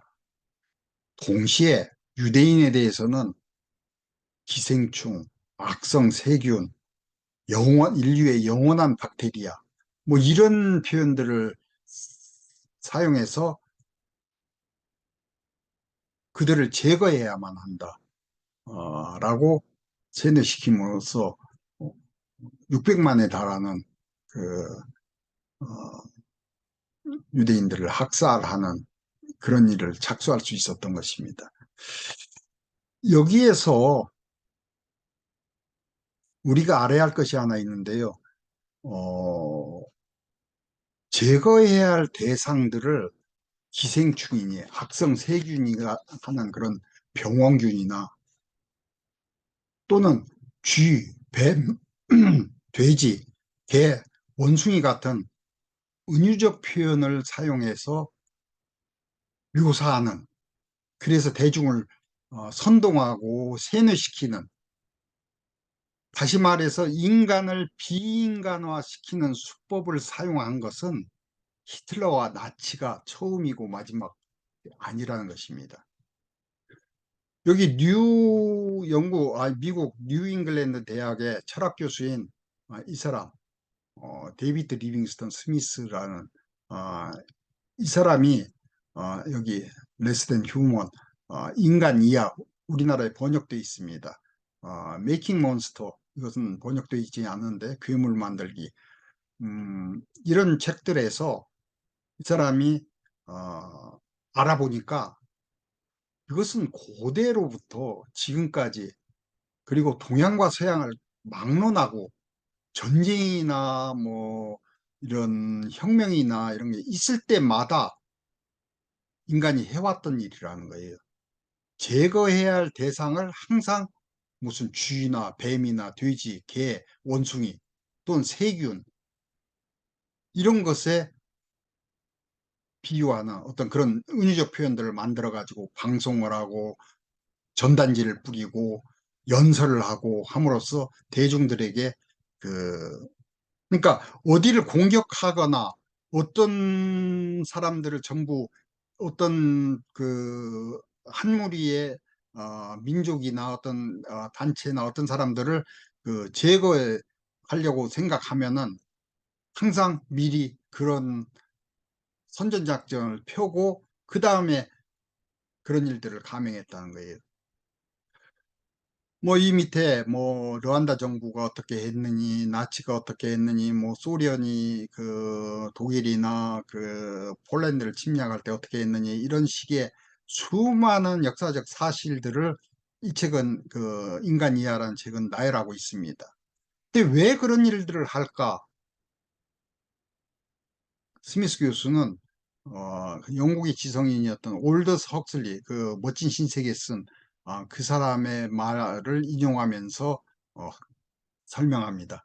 사람들은 자신과 같은 인간을 선뜻 고문하거나 죽이지 못합니다.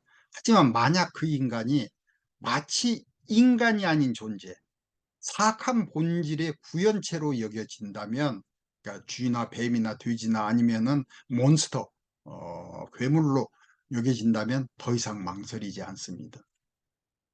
그러니까 사람을 죽여라. 아무리 전쟁이 시작됐다고 해도 며칠 전에 신문에 보니까 그 소련의 어, 그 사망한 군인 하나가 난 인간을 죽이고 싶지 않다. 뭐 그렇게 메모했던 것이 발견됐다. 뭐 이게 인간의 본성인 것 같아요. 인간을 죽이고 싶은 사람은 없을 것입니다. 근데 그것이 바퀴벌레고, 그것이 쥐고 뱀이고, 그리고 세균이고 병원균이면 없애버려야죠. 아무 거리낌 없이 고문하고 살해할 수 있다는 거예요. 그래서 인간을 비인간화하는 이런 은유들, 이것들이 얼마나 위험한 것인가 알 수 있습니다. 그런데 제가 오늘 시간이 굉장히 많이 지나갔는데 조금 더 해도 됩니까?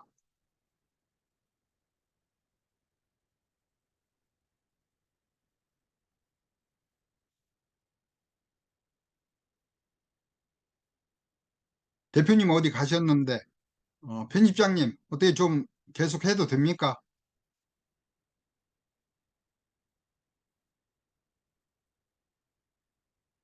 예?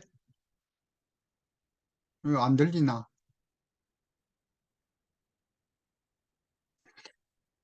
계속 진행해도 되면 요렇게 해 주십시오. 예, 예. 그러면 빨리 진행하고 마치겠습니다. 제가 오늘 그 문제 삼고 싶은 것은 죄송합니다. 인간 비인간화에 인간의 비인간화의 네네네. 제가 지금 저희가 뭐죠? 한 종류라고 생각되는데, 아, 인간의 상품화 문제입니다. 인간을 특히 여성의 상품화가 문제시 될 것 같은데요. 그 대표적인 것이 노예제도였고요. 노예제도는 사실 알고 보면 인류 문명의 시작과 같이 함께 시작됐어요. 직접 민주 정치를 했던 페리클레스 시대의 아테네에서조차 시민의 거의 절반이 노예였어요. 미국과 유럽에서 노예 해방이 된 것은 불과 200년이 안 되었습니다. 여성의 상품화 역시 끈질기게 계속되고 있는데요. 고대에도 매춘이 있었고, 여기 PPT에서 보듯이 기원전 5세기에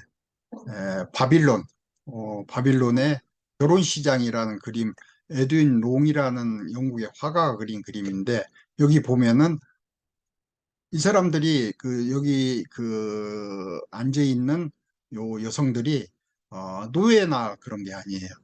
이 여성들이 결혼을 하려는 신부들이에요. 근데 이렇게 무대에 올려놓고 경매하듯이 팔았다고 합니다. 이런 일들이 있었는데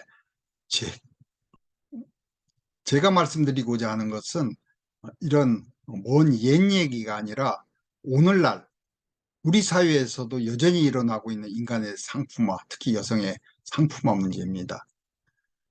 그리고 이러한 인간의 상품화가 자본주의와 긴밀한 관계를 맺고 있다는 그러한 사실입니다.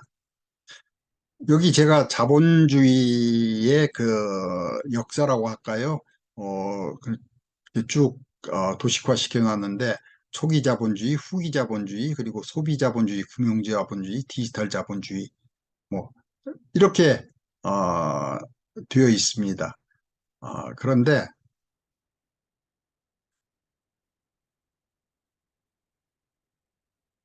여기에 있는 칼 마크스가 초기 자본주의를, 그리고 에른스트 만델이 후기 자본주의를, 장 보드리아르가 소비 자본주의, 그리고 마우리치오 라잘라토가 금융 자본주의를 대변하는 그런 비판, 대표적으로 비판했던 사람들이다 이렇게 볼 수 있는데요. 아, 예, 굉장히 지금 대표님과 이 편집장이 굉장히 이 어수선하신데, 이제 괜찮습니까? 네, 네, 선생님. 죄송합니다. 갑자기 이게 뭐 조금 변동사항이 있어가지고, 죄송합니다. 예. 어, 투기자본주의는, 여러분들 잘 아시다시피, 자본의 힘을 앞세워서, 사회 구성원들을 노동자로서 상품화하는 그런 체제지요. 칼 막스가 이 공산당 선언하고 자본에서 신랄하게 고발했습니다. 20세기 중반부터 시작된 후기 자본주의는 사회 구성원을 노동자뿐만 아니라 소비자로 몰아세우고 닥달하는 그런 체제입니다.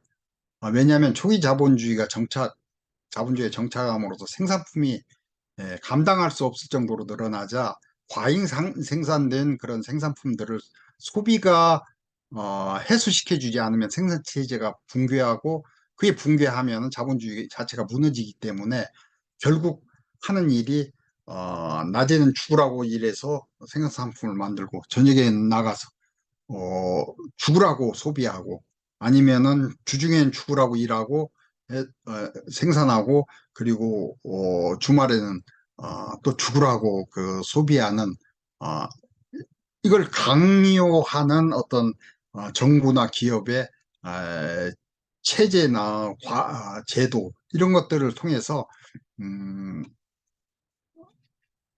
구성원들을 닥달하는 그러한 체제였습니다. 근데 소비자본주의, 금융자본주의 이것은 사실은 후기자본주의의 어떤 변형이라고 할까 극단적 형태라고 볼 수 있는데요. 이 후기자본주의가 정부나 기업의 어떤 그 제도적인 또는 어떤 이 전략적인 어, 그러한 강요가 어, 주요 원인이었다면은 소비자본주의나 금융자본주의는 그렇지 않습니다. 사회 구성원들이 자발적으로 자기 자신을 상품화하게 하는 그런 성격을 가지고 있어요. 그것이 어떻게 가능하냐라고 묻고 싶겠지만은 이 자본주의의 그 전략은 은밀하고 교묘합니다. 유행과 광고 같은 그런 문화를 이용해서 인간에게 가장 강력한 유혹이자 함정인 어떤 원초적 욕망을 자꾸 건드리는 거예요. 그래, 제가 상징적으로 자주 인용하는 광고 문구가 있는데 프랑스 어떤 재화, 구두 만드는 이 회사에서 만든 광고 카피인데요. 가끔은 주목받는 생이고 싶다. 이 광고 문안이 겨냥한 것이 바로 자본주의가 우리들의 욕망을 증식시키고 그럼으로써 과잉 소비를 하게끔 부추기는 그런 이 단면이라고 할 수 있습니다. 그리고 소비자본주의와 금융자본주의가 그런 것을 부추기 위해서 만든 전략이 당신을 진열해 드립니다. 이거예요. 도대체 이게 무슨 소린가 싶으시겠지만은 소비자본주의와 금융자본주의는 도시 공간을 소비자들이 자신의 욕망을 과시하고 증식하는 진열장으로 만드는 거예요. 그래서 과잉 소비를 이끌어내는 어, 그런 전략을 사용하는 것이에요. 이것이 프랑스 사회학자 장 로드리에르 여기 이분이 소비 사회에서 그리고 이탈리아 사회학자인 마우리치오 라잘라토가 금융 자본주의에서 부채 인간이라는 자기 그 저서에서 고발한 내용인데 끊임없이 자기를 상품화하도록 그런 문화를 만들어가고 그리고 은행에서 이 빚을 자꾸 내줍니다. 그래서 현대인을 치고 개인, 부자나 가난하나 젊으나 노인이나 개인이나 또는 사업체나 부채가 없는 사람들이 없어요. 부채가 없는 기업이 없고 모두 부채로 근데 이 부채는 이윤을 가져가기 때문에 자본주의가 돌아가는 아주 이 윤활유 같은 게 되지만은 그러나 개인에게는 어쨌든 삶을 유린하는 어떤 이 메커니즘이 되는 거죠. 그런데 이러한 그 상태를 장보드리아는 이르는 소비 사회에서 라잘라 또는 이 부채인간에서 고발했지만은 우리나라 시인 중에 함성우 시인이라는 분이 있는데 이분이 건축사회학이라는 이분 본래 건축 전공했고 지금도 건축가이자 시인으로 활동하고 계신 분입니다. 근데 아, 건축사회학이라는 연작시 중에 하나에 잠실 롯데월드 건축사회학이라는 시가 있는데 그 중에 한 일부를 제가 여기다 그 인용해 놓았습니다. 당신의 휴식 공간 롯데는 욕구에 끓는 기름과 조갈의 불화살을 쏘아 끊임없이 당신이 당신을 상품화하고 끊임없이 당신이 소비하도록 구애한다. 여러분은 지금 롯데월드로 가시는 전철을 욕망을 드립니다. 쾌락을 드립니다. 내리시면 바로 당신을 진열해 드립니다. 여기에서 주목해야 할 대목이 이 구절이 이런 것입니다. 끊임없이 당신을 상품화하고 끊임없이 당신이 소비하도록 그렇게 만든다는 거예요. 한마디로 자본주의가 우리에게 자신의 육체와 그것을 이용한 모든 사회적 활동을 상품화하도록 몰아세우고 닥달하고 있다는 것입니다. 그래서 우리는 마치 악마와 계약한 파우스트처럼 영끌이라도 해서, 영끌이란 말 자주 사용하잖아요. 영혼까지 끌어다가 몸매도 가꾸고 성형도 하고 고급 승용차와 명품을 사들이고 도시공간에 자신의 육체와 사회활동을 진열화한다는 거예요. 남들이 부러운 시선으로 쳐다보는 거, 남들이 그러면 그러한 그 쾌감을 느끼는 거, 이런 것들을 위해서 어, 연끌을 한다는 거죠. 여러분 중에는 누군가 아니다 하고 부정하고 싶으실 거예요. 나는 순전히 나 자신의 쾌락과 만족을 위해서 다이어트도 하고 헬스장도 다니고 성형도 하고 명품도 사 모으고 스포츠카를 몰지, 뭐 누가 자본주의가 나를 이 고발해서 나를 몰아세워서 박탈해서 그런 게 아니다라고 주장하고 싶겠지만은 간단히 증명할 수 있습니다.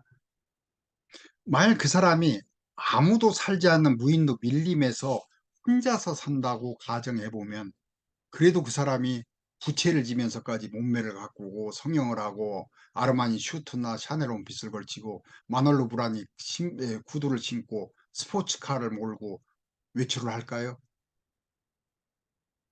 아닐 것입니다. 우리 자본주의 사회 모든 사회 자체를 슈퍼마켓으로 만들고 백화점으로 만들고 그리고 진열장으로 만드는 자본주의의 전략이 작용하고 있는 거예요. 우리도 모르는 사이에.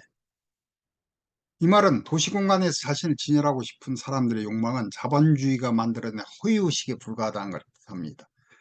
가끔은 주목받고 싶은 생이고 싶다 욕망라는 욕망을 불러일으킨 것도, 또 당신을 진열해 드립니다라고 꼬드긴 것도 자본주의라는 거죠. 근데 여기까지만 해도 20세기 후반까지 얘기입니다. 이제 스마트폰과 SNS가 일반화된 21세기를 사는 여러분과 저는 트위터나 인스타그램 같은 사이버 공간에서도 주목받는 생이고 싶다라는 욕망을 표출하고 실현할 수 있게 됐어요. 그래서 부단히 사진과 동영상을 올려서 스스로를 진열하기 시작했습니다. 그것을 위해서 또 수많은 소비를 하고요. 그러므로 사이버 공간은 자본주의가 우리를 소비자와 부채인간으로 만들 의도로 공공연하게 열어놓은 또 하나의 진열장이 되었죠. 자신을 전시할 수 있는 이런 과시하고 전시할 수 있는 공간이 도시 공간뿐 아니라 사이버 공간으로 무한히 확장된 셈입니다. 그래서 우리의 자기 상품화는 끝이 없어졌고 그것을 위한 노동 역시 한이 없어졌습니다. 이것이 디지털 자본주의를 사는 오늘날 우리의 모습입니다. 우리가 밤낮으로 일하고 죽으라고 일하고 부채를 지면서까지 소비하고 과시하는 존재로 자본주의가 우리를 몰아가고 있는 것입니다.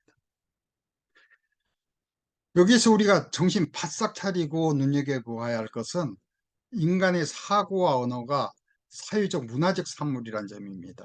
그렇다면 인간을 상품화하는 자본주의 사회에 사는 우리의 사고와 언어가 어떨까요? 부지불식간에 이미 오염되어서 인간을 상품화하고 있지 않을까, 이렇게 걱정하지 않을 수 없지요. 아니나 다를까, 왜 아니겠습니까? 우리의 사고와 언어는 이미 오래전부터 자본주의에 심각하게 오염되어 있습니다. 나이주 교수가 은유로 보는 한국 사회에 제시한 사례들을 제가 3개만에다 올려놨습니다.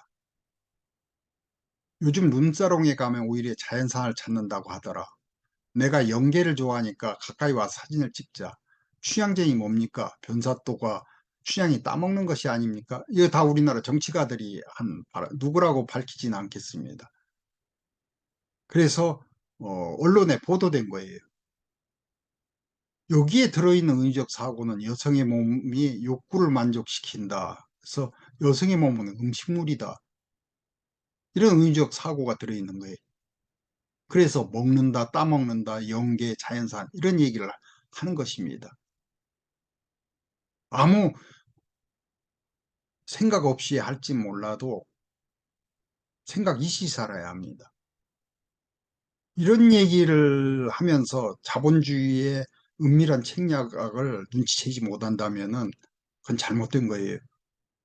그런가 하면 봄바람 불자 스타들 품절남 품절여 행진 누구누구 커플 반품남 반품녀 대열에 합류 이것도 언론에 보도된 기사 제목들입니다. 이것은 품절남 품절여 결혼을 상거래로 보는 거예요. 그래서 결혼은 품절이고 그래서 결혼한 사람들은 품절남 품절여고 이혼도 역시 상거래이기 때문에 반품이고 반품남 반품녀 이렇게 얘기하는 거예요. 그뿐만 아니고 교육까지도 그렇게 가고 있습니다. 가중의 소량 생산 모델이 다양한 교육 상품이 본교 학부 교육의 품질을 지속적으로 관리하기 위해 특성화를 통해 대한민국 명품 대학으로 육성할 것. 교육을 하나의 상품으로 보는 거예요. 질에 따라서 가격이 정해져 있는. 그래서 명품 교육, 명품 학교, 명품 교사 이런 말을 사용하게 되는 것입니다. 이런 거 다 인간을 상품화하는, 인간의 행위들을 상품화하는 이러한 인간의 비인간화가 근본에 깔린 그런 사유들입니다. 이제 강연을 마무리할 차례입니다. 많이 지났습니다. 그럼 2시간 가까이 제가 강연을 했는데, 요즘은 이렇습니다. 은유가 학문을 낳고 사회를 구성하고 정치를 수행하여서 세상을 만들어 간다면, 은유를 바꾸면은 세상도 바꿀 수 있다. 간단한, 아주 간단한 논리입니다. 은유적 사고와 표현을 바꾸면 세상도 변할 것이다. 저는 이것을 은유혁명이다. 이렇게 부르는데요. 레이코프도 그런 얘기를 했습니다. 제가 간단히 정리해서, 요약해서 정리해 놨는데, 이렇게 하자는 거예요. 우리가 지향하는 가치에 반하는 의적 표현은 일체 사용하지 말자. 그러니까 앞에서 했던 무슨, 이런 자연산이, 영견이, 따먹는 이런 품절, 이딴 소리 하지 말자는 거예요. 우리가 지향하는 가치에 부합하는 은유적 표현을 개발해서 쏟아내자. 폭포수처럼 쏟아내자. 이 사람이 이렇게 얘기합니다. 그리고 언론에서, 저 앞에 실린 게 다 언론에서 보도된 것을 발췌한 것인데, 사용하는 은유적 표현에 경각심을 갖고 민감하게 반응하자. 별거 아닌 것 같아도 이러한 노력들이 모여서 사회가 점차로 좋아지는 것입니다. 사회를 바꿀 수 있습니다. 강연을 마치면서 정일근 시인의 신문지 밥상을 제가 여기다 올려놨습니다. 보러는 신문지 깔고 밥 먹을 때가 있는데요. 우리 어머니 꼭 밥상 펴라 말씀하시는데요. 저는 신문지가 무슨 밥상이냐며 궁시렁궁시렁 하는데요.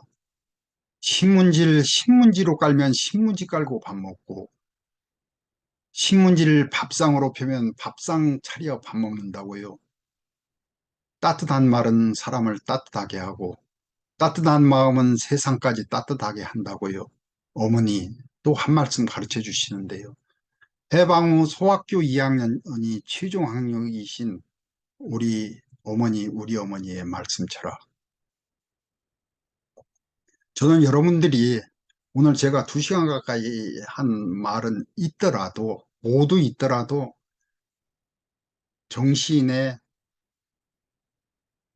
이 시, 특히 따뜻한 말은 따뜻한 사람을 따뜻하게 하고요. 따뜻한 마음은 세상까지 따뜻하게 한다고요. 이런 구절은 이런 어머니의 말씀처럼만은 가슴에 새겼으면 합니다.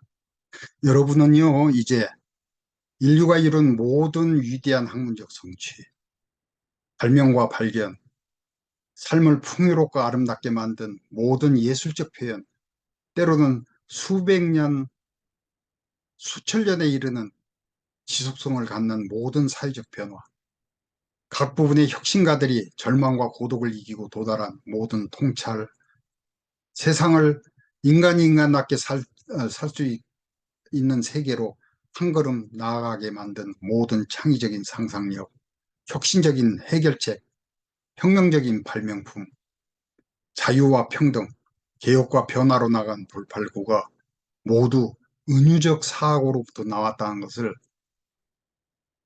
북클럽 은유 3권을 통해서 알았습니다. 은유가 혁명을 일으킬 수 있습니다. 우리가 사용하는 은유가 사람을 살리고 세상을 바꿀 수 있습니다. 저는요, 이 일을 하는 데에도 여러분들이 함께 하시기를 바랍니다. 예, 감사합니다.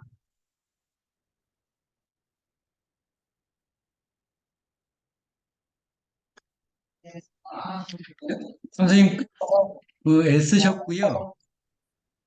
그 질문이 예, 아까 예. 얘기했던 거 질문 마저 답해도 좀 하면서 되겠습니까? 시간이 마치도록 하겠습니다. 되겠습니까? 뭐, 기왕 늦었는데 하죠, 뭐. 네네네. 그래요. 예. 질문 온 걸 보니까 은유를 일상생활에서 배우고 활용하기 위해 부모가 어떤 태도를 져야 할까요? 이게 이제 하나인데, 간단합니다, 답은. 아이와 함께하는 태도를 가지면 됩니다. 아이와 함께하는 태도. 은유학습법 세 가지를 일권에서 제가 나열했는데, 따라하기, 분석하기, 실용하기입니다. 이 세 가지를 아이와 함께 따라하고, 함께 분석하고, 함께 실용하면 됩니다.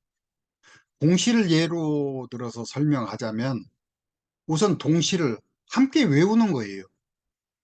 애들어 딱 주고, 너 외워라. 이런 게 아니라, 처음에는 아이에게 읽어도 주고, 그리고 이걸 외우면은 내가 너한테 뭐, 맛있는 걸 사줄게 한다든지, 이런 식으로 해서 엄마도 아빠도 외울게.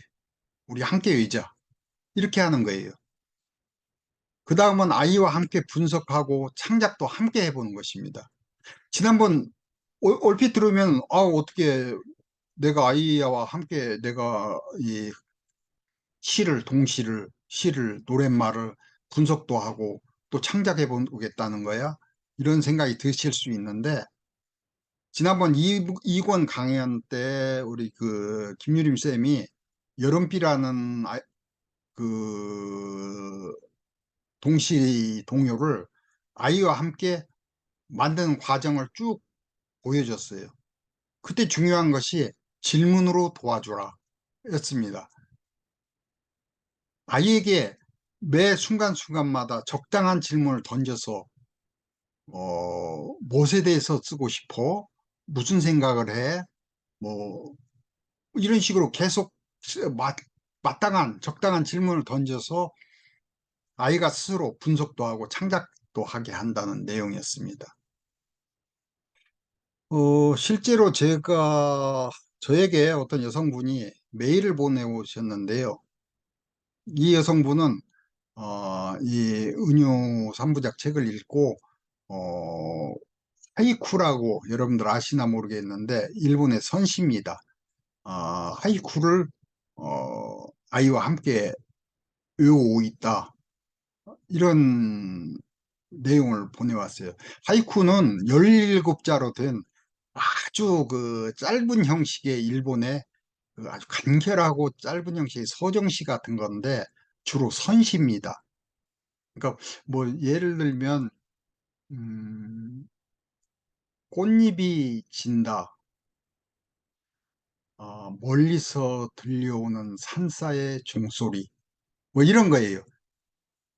사실 보면은 산사에서 이 울리는 종소리 때문에 벚꽃잎이 날린다, 뭐 이런 어떤 이미지를 그린 것 같은데,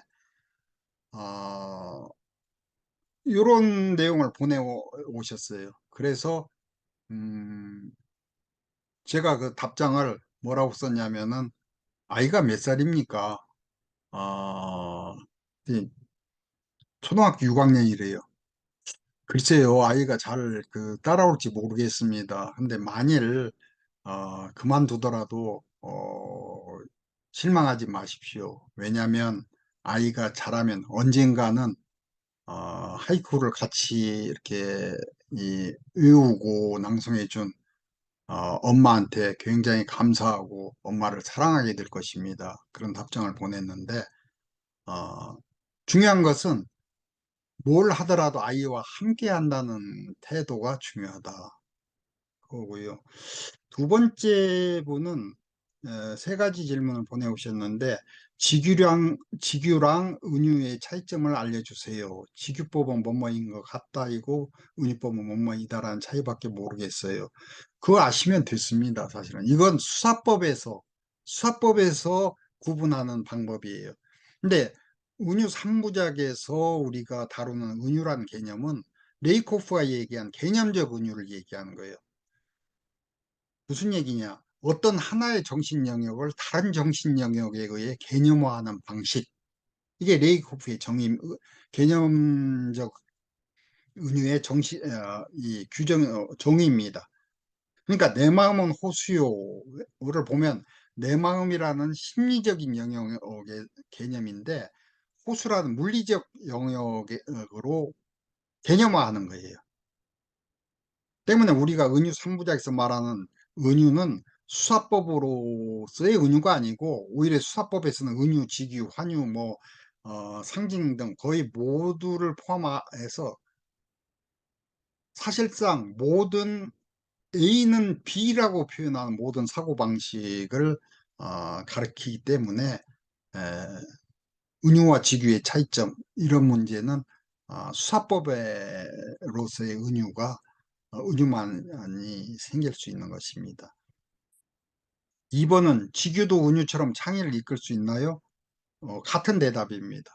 어, 직유도 내 마음은 호수 같다나 내 마음은 호수다나 개념적 은유에서 보면은 똑같은 것입니다. A는 B다. 그러니까 당연히 창의를 이끌 수 있죠. 우화도 세 번째 질문은 우화도 은유라고 볼 수 있나요? 그랬는데요.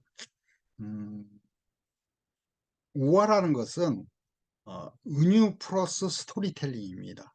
그러니까 저는 은유적 스토리텔링이라고 얘기하는데, 이에 대해서는 이권 은유가 만든 삶의 234페이지에서 243쪽에 제가 자세히 설명을 해놨는데요. 예를 들어 이솝우화는 여우와 두루미 간의 이 얘기로 되어 있어. 그러니까 이솝우화 중에 그 여우와 황새라고도 하고 두루미라고도 하는 그런 얘기가 있잖아요. 그러니까 여우가 그 구름이를 초대해가지고 음식을 내놓는데, 넓적한 접시에다 이렇게 음식을 내놓으니까 두루미는 그 부리 때문에 먹을 수가 없고, 그 여우 저만 홀짝홀짝 먹으니까 다시 두루미가 여우를 초대했는데 목이 긴 호리병 같은 데다 음식을 내놓으니까 두루미는 먹을 수 있지만 여우는 못 먹는 그런 얘기잖아요. 그러니까 음, 사실 이때 여우는 자기 중심적인 사람, 남을 대접할지 모르는 사람, 남의 입장을 생각할지 모르는 사람, 이런 사람에 대한 은유잖아요. 어, 그래서 주는 교훈은 뿌린 대로 거둘 것이다. 뭐 이런 것인데, 이솝우화는 뭐 정보내만 100개가 훨씬 넘으니까 사실은 이걸 가지고 아이와 함께 이렇게 은유적 스토리텔링을 훈련하는 것도 아주 좋은 방법이다 이렇게 생각합니다. 또 불경이나 성서, 도자, 장자 등에 나오는 종교적 비유들도 다 이게 우화와 마찬가지로 운유적 스토리텔링들이에요. 여기에 대해서 그 아까 말씀드린 대로 이권 은유가 만드는 삶에서 어, 더 많은 정보를 얻으실 수 있을 것입니다. 예, 두 분의 질문에 대한 답은 이걸로 마치겠습니다. 네, 그 네 가지 질문까지 이렇게 잘 받았고요. 벌써 시간이 그 3, 40분이 이제 더 초과된 것 같거든요. 2시간 했어요, 2시간. 네네네. 네, 저는 그 이제 독자님들 마지막에 그동안, 예, 말씀하세요. 김유린 선생님 독자님들하고 마지막 인사하고 마치는 걸로 하면 될 것 같은데요. 예, 예. 들어오셨는데. 예, 저는 그동안 뭐 몇 분 들어오시지 않았지만 오늘은 한 분밖에 안 들어오신 것 같은데 그래도 어, 막상 마치려고 보니까 그동안 정이 들었는지 어, 자, 너무 많이 준비한 것 같아요. 그래서 너무 많이 오늘 강연이 길어졌는데 여러분들 어떻든 북클럽 분유에서 펀딩 해주시고 이렇게 세 권을 다 아껴주시고 사랑해주셔서 감사하다는 말씀 드리고 싶습니다. 네. 여러분, 강의 끝까지 들어주셔서 감사하고 또 책도 앞으로 많이 사랑해 주세요. 감사합니다.